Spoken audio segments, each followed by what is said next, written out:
Jesse Marsch gives Leeds fans reason for optimism despite Leicester defeat. It did not take long for Leeds travelling support to belt out their first rendition of Marcelo Bielsa at King Power Stadium on Saturday afternoon. And who could blame them? During his 3.5 seasons at helm, Bielsa's genius did not just lead to a Premier League return.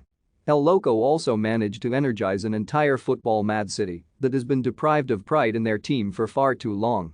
The bonds forged between man and club over the past few years will never be broken, with plans already in the works for a monument of some description at Elland Road. However, there was no time for sentimentality on the pitch this weekend. For all of his brilliance, Bielsa departed with Leeds in serious relegation trouble. Although they began their trip to Leicester 2 points above the drop zone, all 4 of the teams below them had games in hand. Their form has been awful too, 4 big defeats on the spin. The man Leeds have entrusted with correcting the slide this season is Jesse Marsch, of various Red Bull teams fame.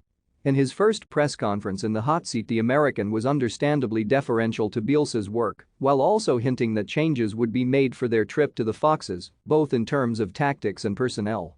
That was exactly how it transpired, with Diego Llorente and Adam Forshaw taken out of the firing line in favor of Mattis Klick and Rodrigo. There was a formation tweak too.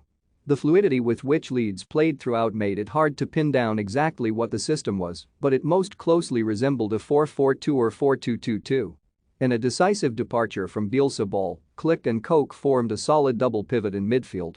This was a direct reaction to one of Leeds' biggest issues of late, the borderline comical spaces they have been leaving in the middle of the park for other teams to exploit. There was also a noticeable shift in what Leeds were doing off the ball. While they were still pressing high and with intensity, the line of engagement was deeper, and the starting point was often a flat bank of 4 consisting of the attacking quadrant of Jack Harrison, Rodrigo, Daniel James and Rafinha. The much-maligned man-to-man system was not abandoned entirely, but there were signs of more zone-based closing down, with players sometimes caught in 2 minds.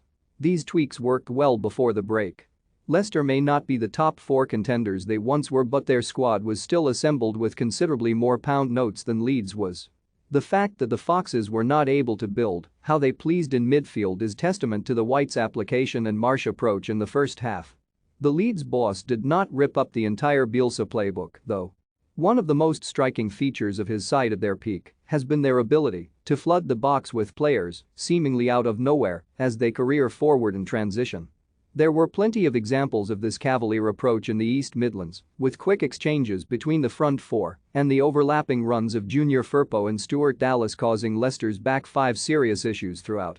All of the above was extremely promising, and while it does not distract from the fact that Marsch's side could end the week in the relegation zone after somehow losing 1-0, the American could not really have hoped for a better performance to kick off his era at the club, especially away from home.